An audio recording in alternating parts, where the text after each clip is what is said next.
welcome, and settle in gently.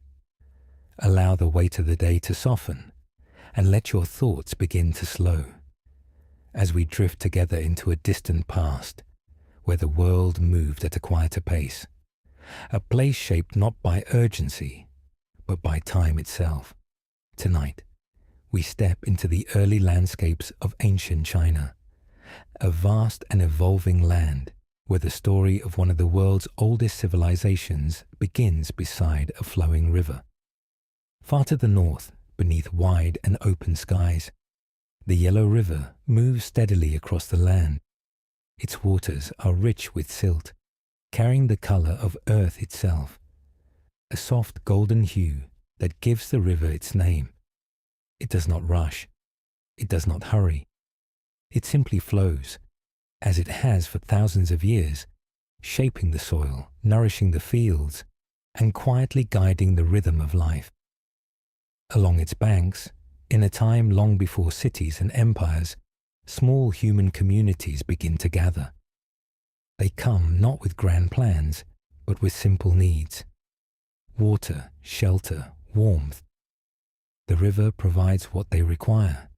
It feeds the land, making it fertile and generous, allowing early farmers to plant seeds and watch them grow with the passing seasons. These early people live close to the earth. Their homes are modest, often built from packed soil, blending into the landscape itself. Smoke rises gently from cooking fires as the sun dips below the horizon, and the quiet sounds of daily life settle into the evening air. There is a sense of stillness here, a deep connection between people and the land that sustains them. Time moves slowly. Seasons pass in a steady rhythm. Spring brings new growth. Summer offers warmth and abundance. Autumn gathers the harvest, and winter invites rest. This pattern repeats again and again, shaping not only the land, but the thoughts and traditions of those who live upon it. Over generations, these small communities begin to change. They grow larger, more organized. What was once scattered and simple begins to take on structure. Families become villages. Villages begin to form early societies. And with this quiet growth comes something new, a shared understanding of order. The river, while generous, is not always gentle. There are moments when it swells beyond its banks, flooding the land with unstoppable force. These floods are unpredictable, reshaping the earth and reminding those who live nearby that nature cannot be controlled, only respected.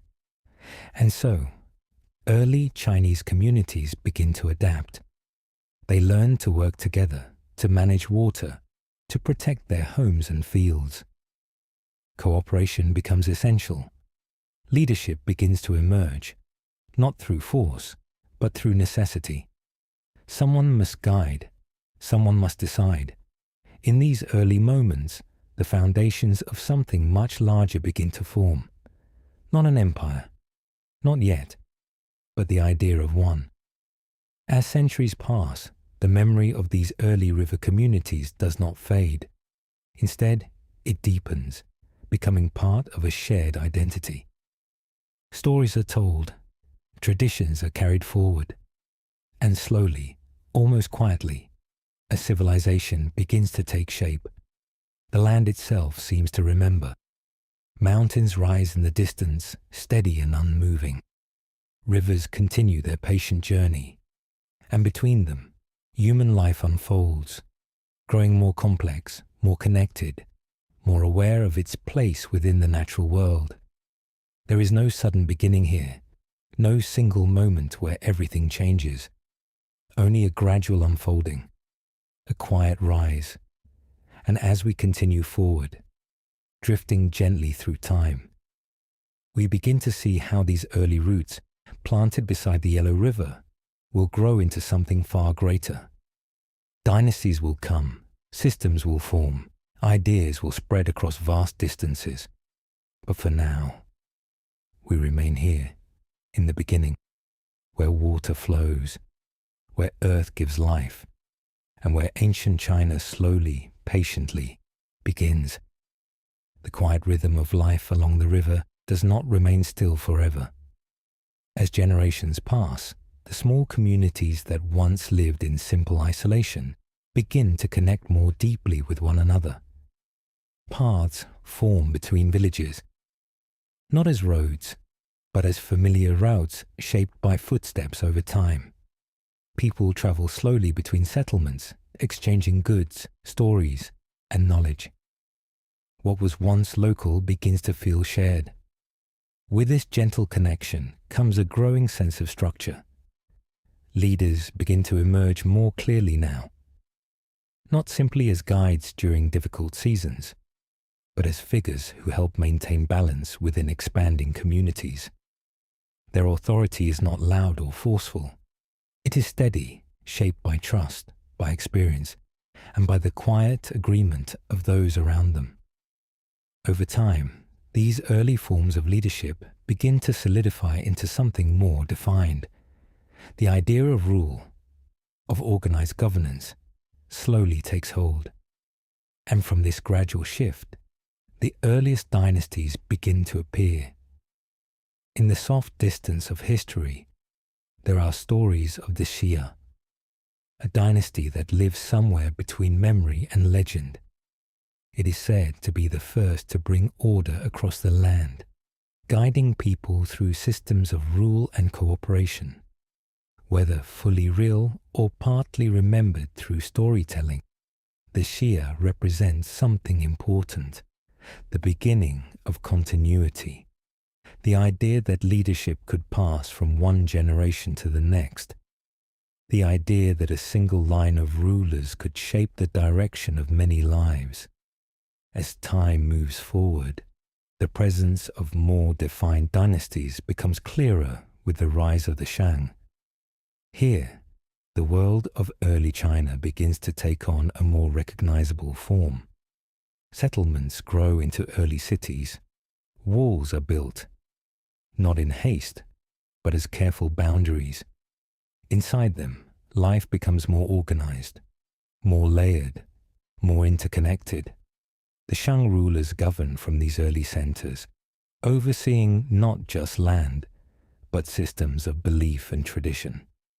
There is a quiet understanding that leadership is not only about control, but about harmony between the human world and something beyond it. This belief reveals itself in their rituals. In calm, deliberate ceremonies, the Shang people seek guidance from their ancestors. They carve markings into bones and shells, gentle questions etched into solid surfaces. These oracle bones, as they will later be known, are placed into fire, where heat causes them to crack.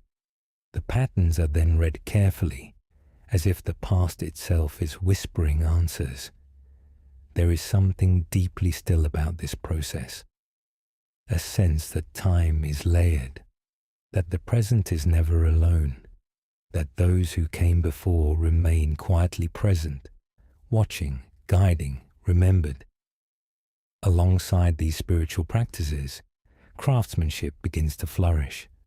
Bronze, shaped with remarkable care, becomes both a practical material and a symbol of status. Tools, vessels, and ritual objects are cast with intricate designs, patterns that seem to flow like the rivers themselves. Nothing feels rushed, everything feels intentional. Life within these early dynasties settles into a steady rhythm. Farmers continue their work in the fields, guided by the seasons. Artisans shape materials with patient hands. Leaders govern from within their walls, maintaining balance between order and change. And yet, even in this calm progression, there is always movement beneath the surface. Dynasties do not remain unchanged. Over time, power shifts. The Shang, like those before them, begin to weaken. Not suddenly, but gradually. New forces rise at the edges of their world. new leaders gather strength, quietly preparing to take their place. This transition is not loud. It is not chaotic. It is simply part of a larger pattern, a cycle that will come to define the history of ancient China, the rise, the flourishing, and the gentle fading of one dynasty, followed by the emergence of another.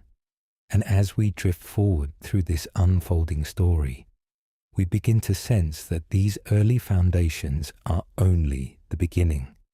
The idea of order is strengthening. The concept of rule is becoming more refined. And the land itself continues to shape the people who live upon it. The rivers still flow, the seasons still turn. And somewhere beyond the horizon, a new dynasty prepares to rise, carrying forward the quiet legacy of those who came before. As time continues its gentle passage, the world of ancient China begins to widen, not suddenly, but in a slow and steady unfolding. What were once isolated centers of life now begin to feel part of something larger, as connections stretch further across the land.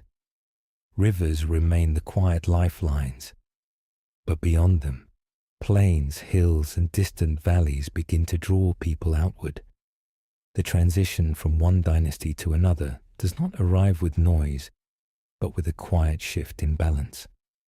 From the fading presence of the Shang, a new power begins to rise. The Zhou.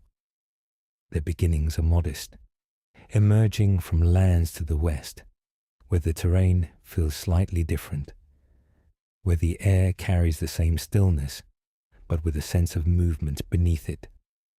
Over time, their influence grows, and eventually they replace the Shang, not just as rulers, but as carriers of a new way of understanding the world. With the Zhou, the idea of rule becomes more thoughtful, more reflective. They introduce a belief that feels both simple and profound. It is the idea that leadership is not permanent, and that authority must be deserved. This belief will later be known as the mandate of heaven, a quiet understanding that a ruler governs not only by power, but by virtue. If harmony is maintained, the ruler remains. If balance is lost, the right to rule may pass to another. It is not a loud declaration. It is a gentle principle, one that settles deeply into the thinking of the time. Under the Zhou, the land is vast, and governing it requires a different approach. Rather than controlling everything from a single center, authority is shared. Regional leaders are entrusted with land and responsibility, forming a network of relationships that stretches across the growing realm. Each governs their area, yet all remain connected to a central idea of unity. For a time, this system brings stability.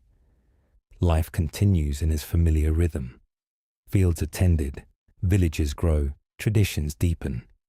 The connection between people and land remains steady, grounded, and calm.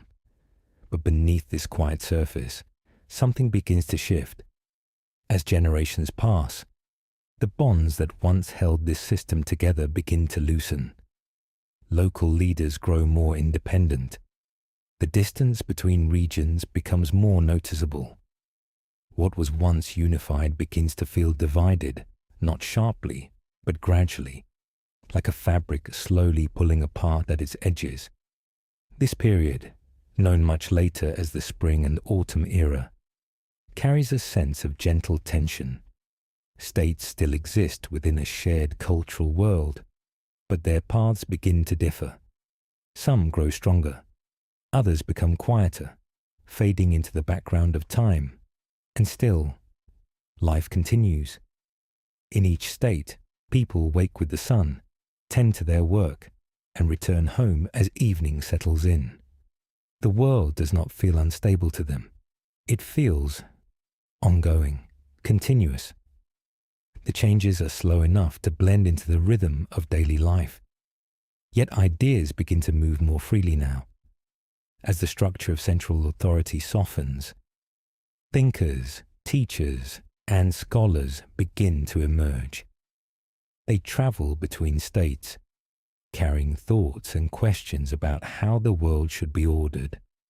They observe the changes around them, and in quiet reflection, begin to shape new ways of understanding society.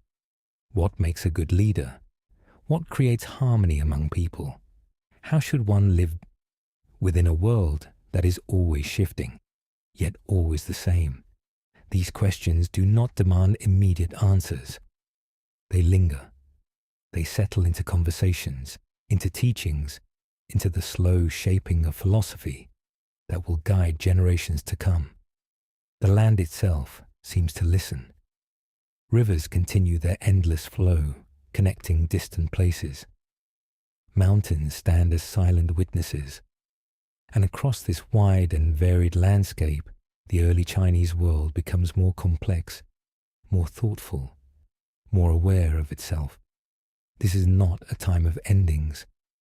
It is a time of expansion, of quiet transformation, of ideas beginning to stretch as far as the land itself.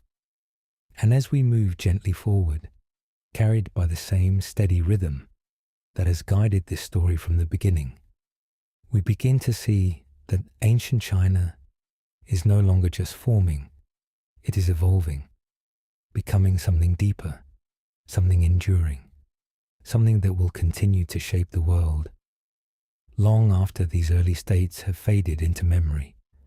As the land continues to stretch and change, life within these early Chinese societies settles into a gentle, familiar rhythm, one that is shaped not by sudden events, but by the steady passage of days. While leaders and states shift slowly over time, the lives of ordinary people remain closely tied to the earth beneath their feet. Morning begins quietly. A soft light spreads across the fields as the sun rises over distant hills. In the villages, people wake without urgency, moving into their daily tasks with a calm sense of purpose. Farmers walk out toward their land, carrying simple tools worn smooth by years of use. The soil, enriched by the rivers, feels soft and ready, waiting to be tended once again. There is comfort in repetition. Seeds are planted, just as they were in seasons before. Crops grow slowly under watchful care, and when the time comes, the harvest is gathered with patience and gratitude. These cycles of planting and gathering shape the flow of life, creating a sense of continuity that stretches across generations. Families live closely together, often within shared spaces where daily life unfolds in quiet harmony. Meals are prepared with care, using what the land provides. Steam rises gently from warm food, filling the air with a subtle sense of comfort. Conversations are soft, unhurried, shaped by familiarity rather than urgency. There is no need to rush. Time feels wide here, open and forgiving. Children learn not through formal instruction, but through observation. They watch the movements of their elders, how they work, how they speak, how they carry themselves through the world. Knowledge is passed down gently, woven into daily life rather than separated from it. In the distance, artisans sit patiently at their work. Hands move slowly and deliberately, shaping clay into vessels, weaving fibers into cloth, carving wood with quiet precision. There is an understanding that creation takes time, that each object carries not just function, but meaning. Patterns emerge, repeating forms that feel both simple and deeply connected to something older. Music, too, finds its place within this calm existence. Soft tones echo during gatherings, not for performance, but for presence. Instruments are played in a way that mirrors the natural world, steady, flowing, without sharp edges. The sounds rise and fall like the wind across the fields, adding another layer to the quiet rhythm of life. And above all, there is a deep respect for harmony, not just between people, but between people and the world around them. Nature is not something separate. It is part of everything. The changing seasons, the movement of water, the growth of plants, all are observed carefully, understood slowly, and accepted without resistance. There is a quiet wisdom in this way of living, a sense that balance is not something to be forced, but something to be followed. Even as states begin to shift and divide in the wider world, these daily rhythms remain steady. Life continues with a calm persistence, grounded in the land and guided by tradition. But within this stillness, thoughts continue to deepen. As communities grow and interactions between regions increase, people begin to reflect more on their place within society. The idea of roles, of relationships, of responsibility becomes more defined. How one behaves toward family, toward neighbors, toward those in positions of leadership, all begin to carry greater meaning. These reflections do not disrupt the calm. They enhance it. They bring a quiet sense of order to human connection, just as the seasons bring order to the land. And so, while the outer world continues its slow transformation, with states rising and shifting, within the villages, within the homes, within the steady rhythm of daily life, something enduring is being formed. A culture, a way of being, a gentle understanding of balance that will carry forward through the centuries. As evening settles once more and the soft glow of firelight replaces the fading sun, the world feels complete, whole, quietly at peace. And yet, just beyond this calm, new ideas are beginning to take shape. Ideas that will soon give voice to these feelings of harmony, responsibility, and order. Ideas that will guide not just daily life, but the very structure of society itself. As the quiet rhythm of daily life continues, something subtle begins to deepen within the minds of those who observe it.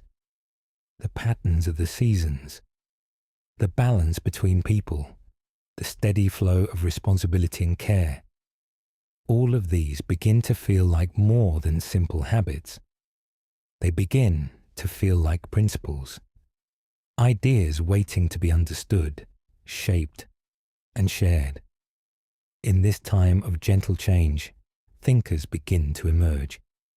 They are not loud figures, and they do not seek attention.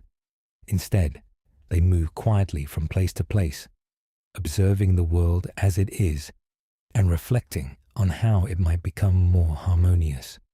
They watch the relationships between ruler and subject, parent and child, neighbor and neighbor, and they begin to ask simple, lasting questions.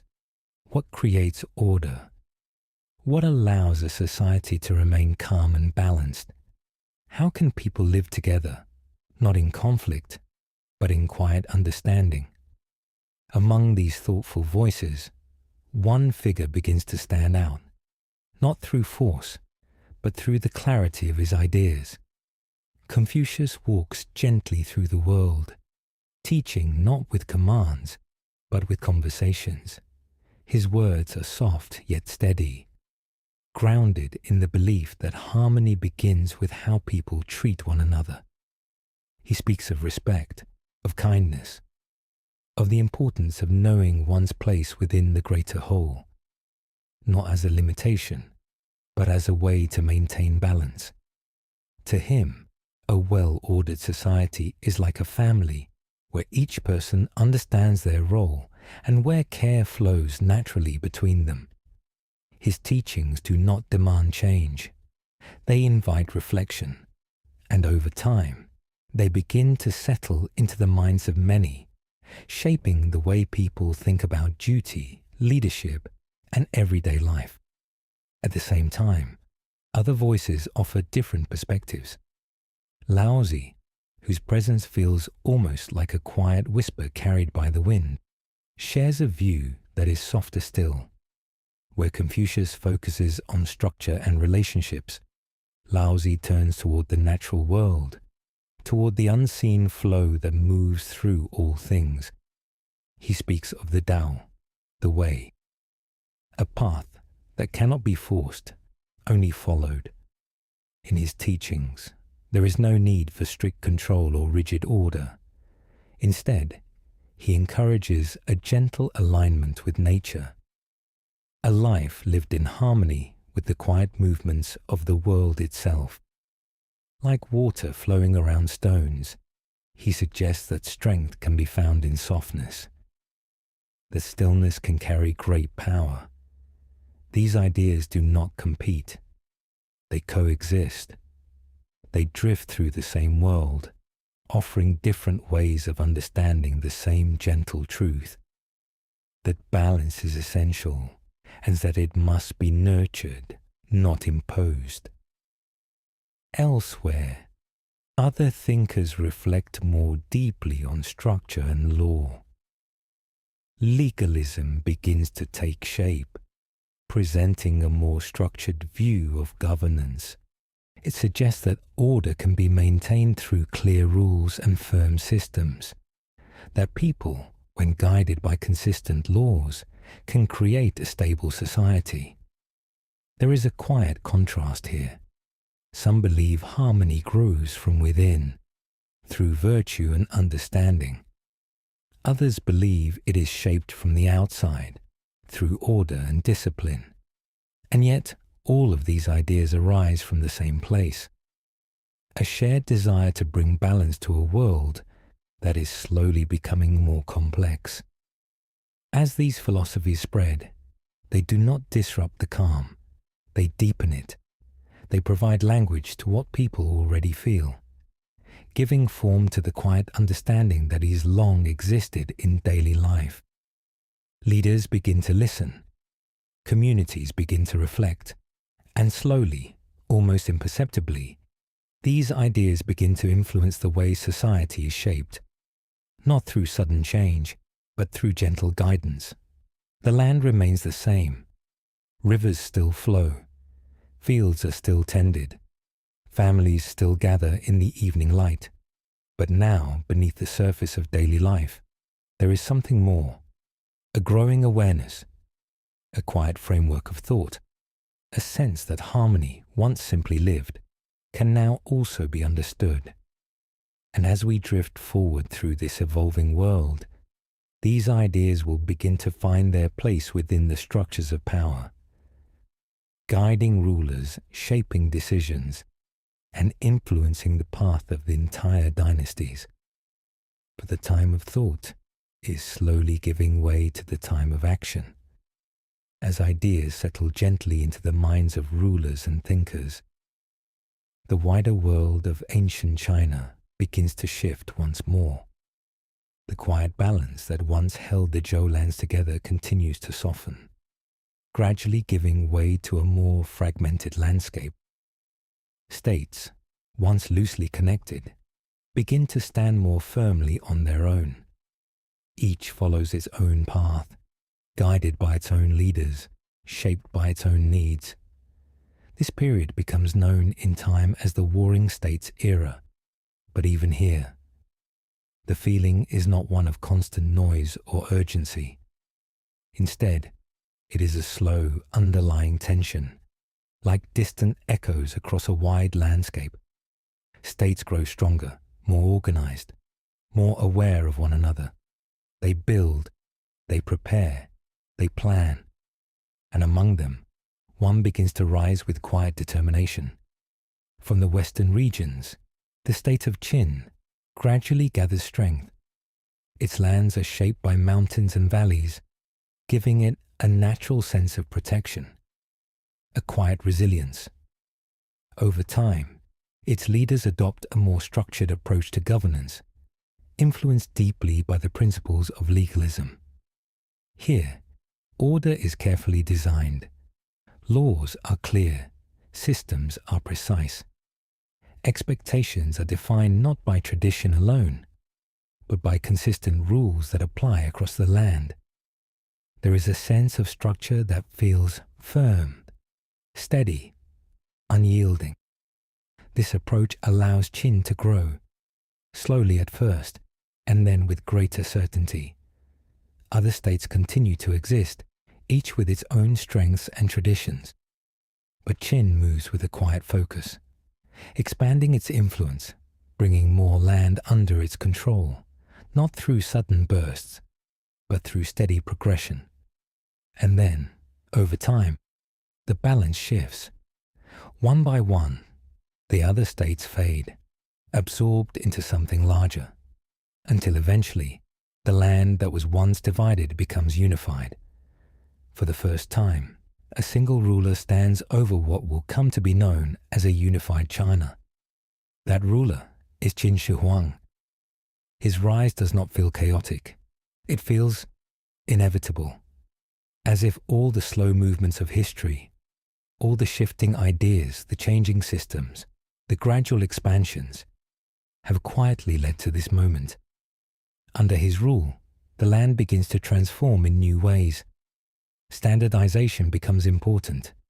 Weights and measures are aligned. Writing systems are unified, allowing communication to flow more clearly across vast distances. Roads are built, connecting regions that once felt far apart.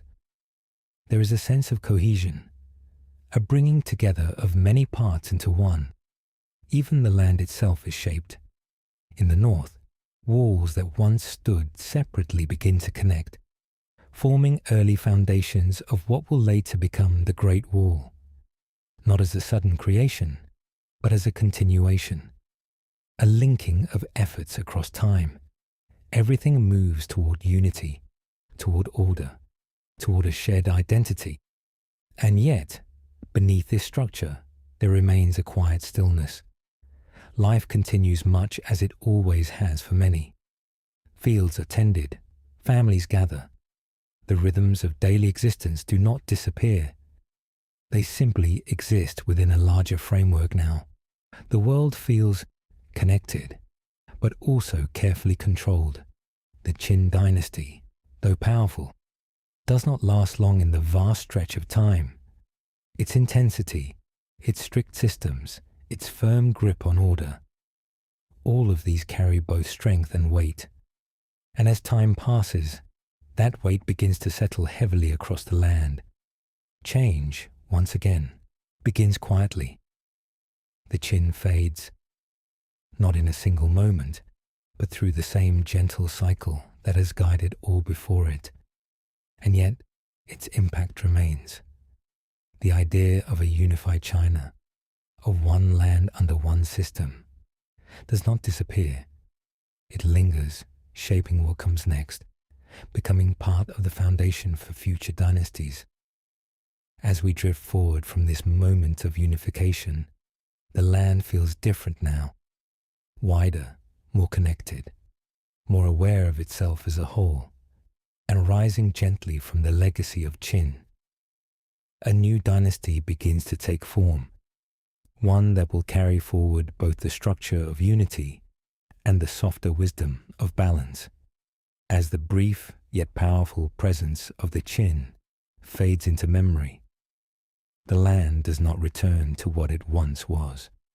Something has changed. The idea of unity, once established, remains quietly rooted across the vast landscape. Roads still stretch between regions. Systems, though softened, continue to guide the flow of life. And within this space, a new dynasty begins to rise, not with sharp intensity, but with a steadier, more balanced rhythm. This is the beginning of the Han. At first, the transition feels gentle. The strict edges of Qin governance begin to soften, giving way to a more thoughtful approach. The new rulers observe what came before, what worked, what endured, and what weighed too heavily upon the people. They do not reject the past. They reshape it. Under the Han, the land feels expansive yet calm. organized, yet more forgiving. The systems of unity remain, but they are guided now by a quieter philosophy. The teachings of Confucius begin to settle more deeply into governance, offering a sense of moral structure alongside practical rule. Leadership is no longer defined only by control. It is shaped by responsibility, by the idea that a ruler must care for the people, must act with virtue, must maintain harmony, not through force, but through understanding. This approach creates a different kind of stability, one that feels less rigid, more enduring. Across the land, life continues to unfold in its familiar patterns. But now, within a more connected world, trade begins to move more freely, carried along growing networks that stretch beyond the immediate boundaries of the empire. Goods, ideas, and quiet influences travel slowly from place to place, linking distant regions in subtle ways. These paths, which will later be remembered as part of the Silk Road, do not feel like grand highways. They are quiet routes, caravans moving steadily across plains and valleys, exchanging silk, grain, metalwork, and stories. The movement is slow, patient, almost meditative, a continuation of the same rhythm that has always defined this land. Within the empire, the structure of governance becomes more refined. Officials are chosen not only by birth, but increasingly by their knowledge and understanding. There is a growing belief that those who govern should be learned, thoughtful, capable of guiding others with wisdom. Early forms of examination and study begin to take shape, planting the seeds for systems that will last for centuries. In this way, the Han Dynasty builds not just an empire, but a culture of thought, a quiet expectation that leadership should be earned, that knowledge carries weight, that harmony begins with understanding. At the same time, innovation continues to emerge. Simple yet meaningful advancements appear across daily life. Paper, in its early form, begins to take shape, offering a new way to record ideas. Tools improve. Farming methods become more efficient. These changes do not feel dramatic, they feel natural, like the steady unfolding of something long in progress. Art and expression also deepen. Paintings, poetry, and music reflect the same calm awareness found in daily life. There is a softness in how the world is observed, an appreciation for nature, for stillness, for the quiet beauty of ordinary moments. Even as the empire expands, reaching outward into surrounding regions, the tone remains measured. Movement is not rushed. Growth is not chaotic. Everything unfolds with a sense of continuity, as if the past is always gently guiding the present. For a long while, the Han Dynasty endures. Its presence becomes familiar, almost timeless. Generations are born, live, and pass within its steady framework. The idea of a unified, balanced China feels natural now, something that has always been. And yet, as with all things shaped by time, change begins to gather quietly at the edges, not sudden, not disruptive, but present. The balance that has been so carefully maintained begins, slowly, to shift. Pressures grow, within and beyond the borders. The weight of managing such a vast and connected world begins to settle more heavily. Still, the rhythm of life continues. Fields are tended, rivers flow, families gather beneath the same evening skies, and within this gentle continuity, the story moves forward, carrying with it the legacy of the Han, and preparing, once again, for the quiet turning of the cycle.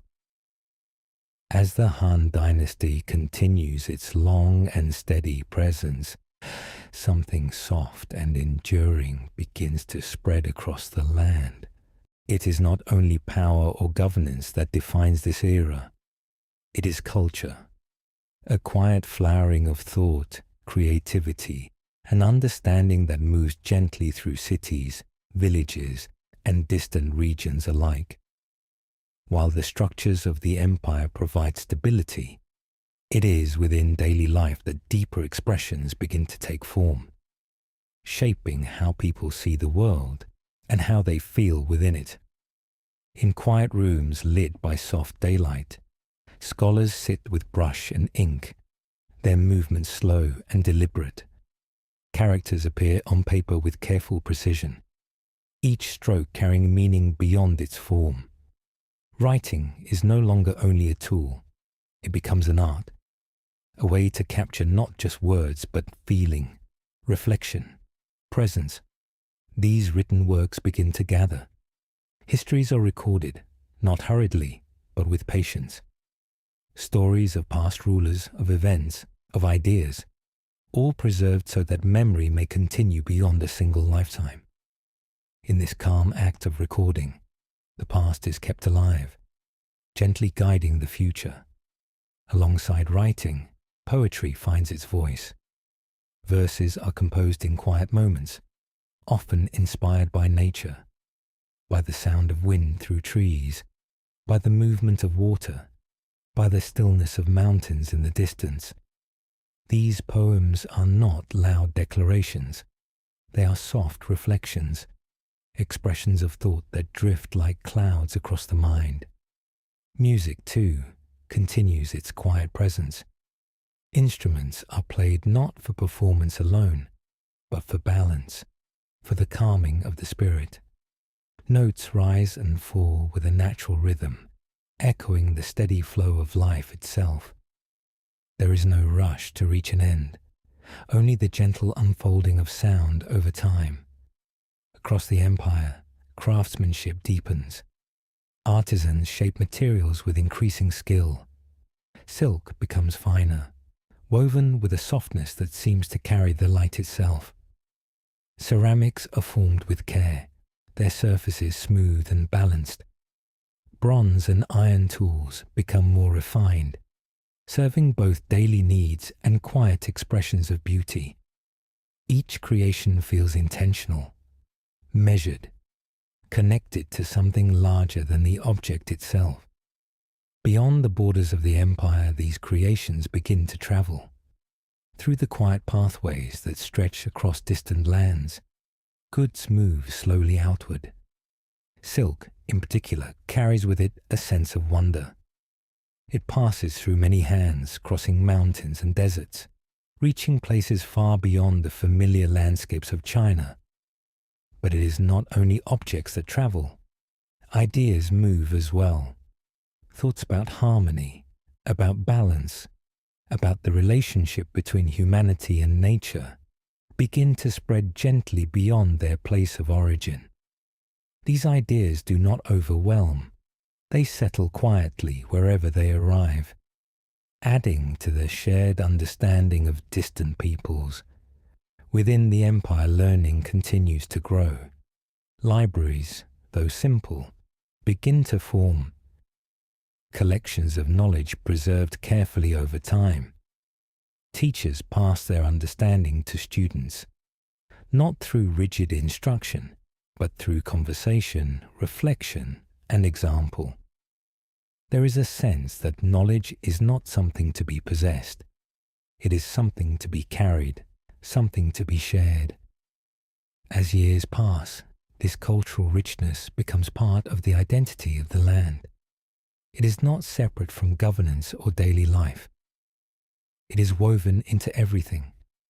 The way people speak, the way they write, the way they create, all reflect a deeper awareness of harmony and continuity. And yet, even within this calm flourishing, the slow movement of time continues. The Han Dynasty, though enduring, begins to feel the quiet weight of its own length. Systems grow more complex. The balance, so carefully maintained, becomes more delicate. But none of this feels sudden. It unfolds as everything else has, slowly, gently, almost imperceptibly. the rivers still flow, the seasons still turn, and across the land, culture continues to bloom. Even as the cycle of rise and change begins, once again, to stir beneath the surface, as the gentle richness of the Han era continues to unfold, time, as it always does, begins to shift the balance once more. It happens quietly. There is no single moment when everything changes, no clear line between stability and decline. Instead, the transformation arrives slowly, like the fading of light at the end of the day, so gradual that it is almost unnoticeable. The systems that once felt strong and steady begin to grow more complex. Governance, stretched across such a vast land, requires increasing care. Decisions take longer to travel. Authority becomes layered, sometimes distant. What was once clear begins to feel slightly uncertain. And yet, life continues. Farmers still rise with the morning sun. Artisans still shape their craft with steady hands. Families still gather in the quiet warmth of evening. The daily rhythm does not disappear. It simply carries on, even as the structures above it begin to soften. Within the courts and centers of leadership, subtle tensions begin to emerge. Different voices carry different ideas about how the empire should be guided. Some seek to maintain the traditions that have long sustained harmony. Others lean towards stricter control, believing that order must be reinforced. These perspectives do not clash loudly. They exist side by side, creating a quiet complexity within governance. Over time, this complexity grows. Resources are stretched. The connection between distant regions becomes more fragile, and in places far from the center, local influences begin to take on greater importance once again, not as a rebellion, but as a natural response to distance and change. This is the beginning of a familiar pattern, the cycle of dynasties: rise, stability, gradual decline, and eventual transformation. It is not a failure, it is a rhythm, one that has been present since the earliest days along the Yellow River, repeating itself with quiet consistency across centuries. As the Han dynasty slowly moves toward its end, the land does not fall into chaos. Instead, it shifts into a new phase, a time of division. Different regions begin to follow their own paths more clearly. States re-emerge, shaped by local leadership and unique conditions. The unity that once defined the empire becomes softer, less defined, but not entirely lost, because even in division, there remains a shared memory, a cultural thread that continues to connect the people of this land. Language remains familiar. Traditions endure. The teachings of thinkers like Confucius continue to guide behavior, shaping relationships and expectations even without a single unifying authority. This continuity creates a sense of quiet cohesion. Though divided, the land does not feel entirely separate. It feels paused, as if waiting for the next phase of its long journey. During this time, reflection deepens. Scholars, thinkers, and ordinary people alike begin to look inward, considering the nature of change, the reasons behind rise and decline, the delicate balance required to maintain harmony over time. There is no urgency in these reflections, only a gentle awareness, a recognition that all things move in cycles, and that within those cycles, there is always the possibility of renewal. Nature continues its steady course. Rivers flow as they always have, indifferent to the rise and fall of dynasties. Mountains remain still, unchanged by the passing of centuries. The land itself provides a sense of continuity that transcends human structures. And within this quiet constancy, the seeds of the next transformation begin to take root, not through force, not through sudden change, but through the same slow, patient process that has guided this story from the very beginning. The cycle turns, and somewhere beyond the edges of this moment, a new unity begins to form, preparing to gather the scattered threads of the land once more. As the quiet passage of time continues, the scattered pieces of the land begin once again to feel a gentle pull toward one another. The period of division does not disappear all at once. It lingers. Different regions continue to follow their own paths, each shaped by its own leaders, its own rhythms, its own quiet understanding of balance. And yet, beneath this diversity, something deeper remains unchanged. A shared sense of culture, memory, and belonging that continues to flow through the people like an unseen current. This is a time often remembered as one of separation, but within that separation, there is also connection. Across the land, ideas still move. Scholars travel between regions, carrying teachings that have endured through generations. The words of Confucius continue to guide thoughts on harmony and responsibility. The quiet philosophy of Laozi remains present, encouraging a life in balance with the natural world. And alongside these familiar ideas, something new begins to settle gently into the cultural landscape. Buddhism arrives, carried slowly along the same pathways that once brought silk and stories across distant lands. It does not replace what already exists. Instead, it blends softly into the existing fabric of thought, offering new reflections on life, on suffering, and on the quiet search for inner peace. Temples begin to appear, not grand at first, but simple and calm. Within them, individuals sit in stillness, turning inward, exploring the mind in the same quiet way that farmers tend their fields or artisans shape their work. There is a deep sense of reflection here, a continuation of the long tradition of thoughtful living. Meanwhile, across the broader landscape, the movement toward reunification begins. Slowly, almost imperceptibly. Certain regions grow stronger, more stable, more capable of extending their influence beyond their immediate surroundings. Their leaders do not rush. They move with patience, aware that unity cannot be forced too quickly without disturbing the balance that has been carefully maintained.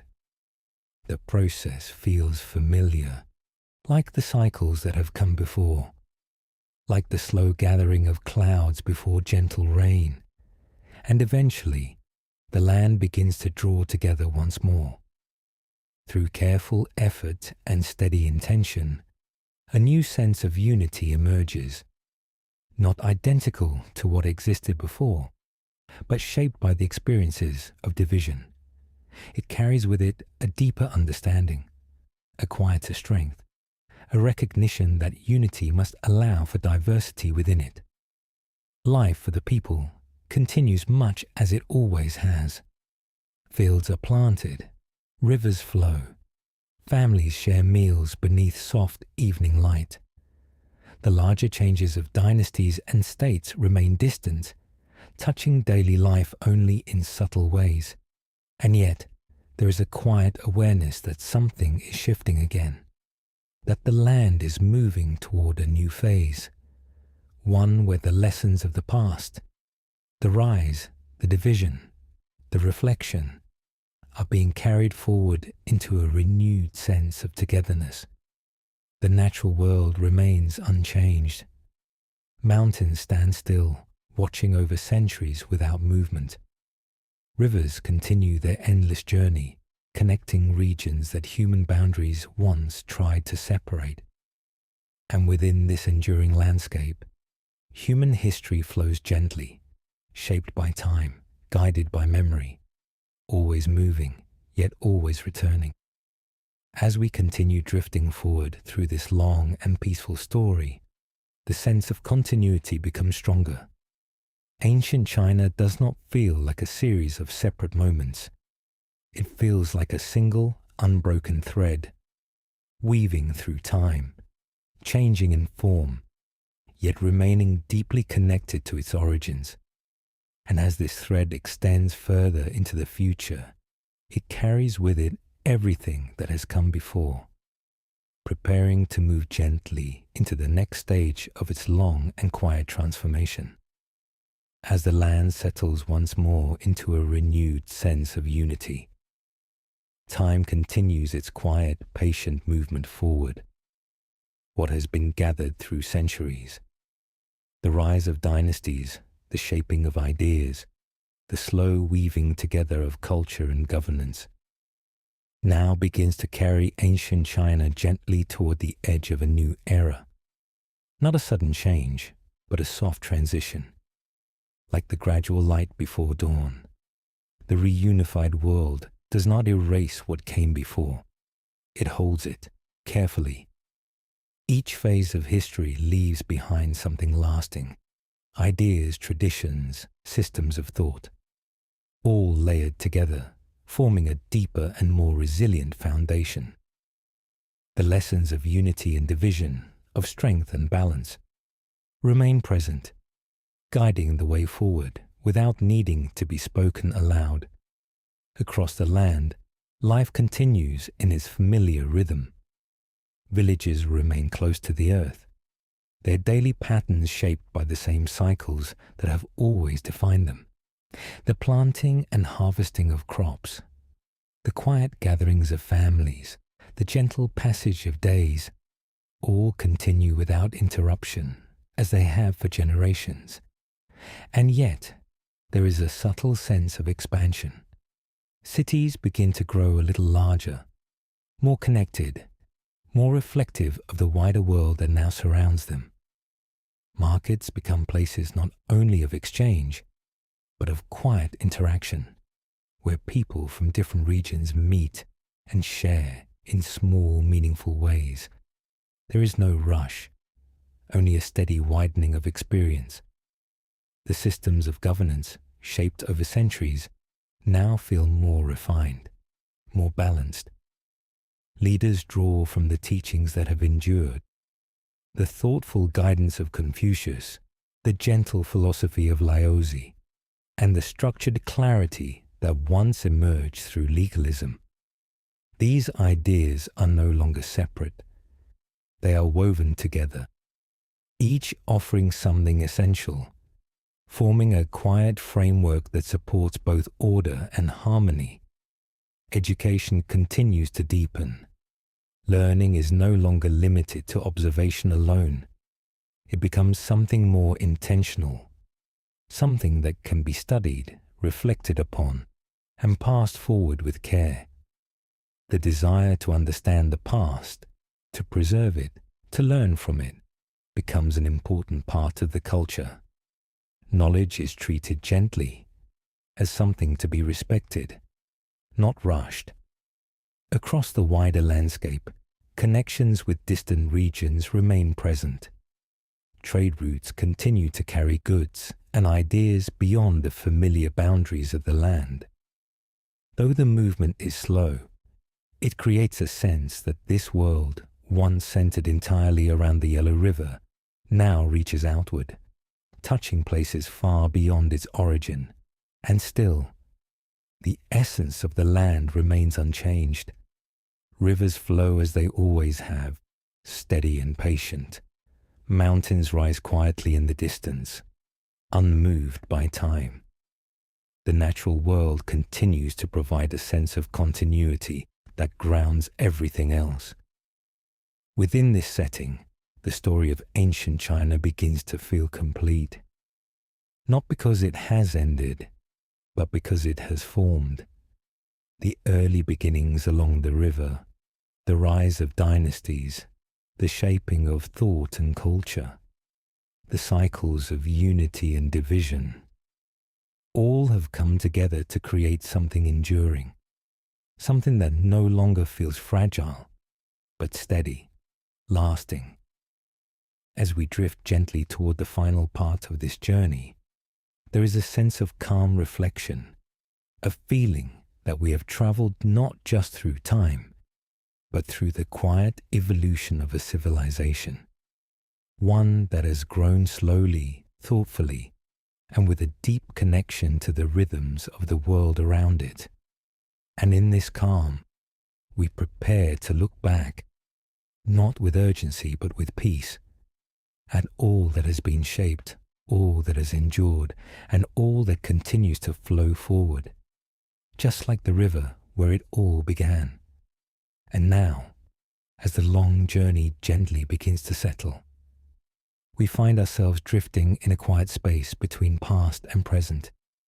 There is no sharp ending here, no final moment that closes the story, only a soft awareness that everything we have moved through still exists, layered beneath the surface of time. The rivers are still flowing, the mountains are still standing, and somewhere, in the distant echo of memory, the earliest footsteps along the Yellow River continue, as if they never truly faded. Ancient China does not feel like something that has passed. It feels continuous. A slow and steady unfolding that began with small communities beside a river and grew patiently, quietly, into a civilization shaped by rhythm, reflection, and balance. The dynasties we have drifted through, Shang, Zhou, Qin, Han, each one like a breath within a larger body of time. They rose gently, carried forward ideas, shaped the land, and then, just as gently, gave way to what came next. Nothing was wasted. Nothing was truly lost. Each phase left something behind, a trace, a lesson, a quiet imprint that remained even as the surface changed. The idea of harmony, first felt in the patterns of nature, became something people could live by. The understanding of order, once formed through necessity, became something that guided entire systems of governance.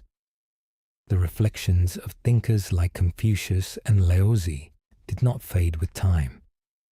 They settled deeper, becoming part of the way the world was understood. Even the rise and fall of dynasties, which might seem like endings, were simply movements within a greater cycle, a quiet turning that allowed renewal to emerge again and again. And through it all, life continued. Fields were planted, families gathered, voices spoke softly in the evening light. These simple moments, repeated across generations, became the true foundation of the civilization, more enduring than any single ruler, more constant than any single era. As we rest here at the edge of this long story, there is a sense of calm understanding that history is not something distant. It is something that flows, just like the river, always moving, yet always connected to where it began. The world that grew from ancient China continues beyond this moment, shaping cultures, ideas, and traditions that extend far into the present. But we do not need to follow it further tonight. Instead, we remain here, in the quiet, in the gentle awareness of time passing without urgency.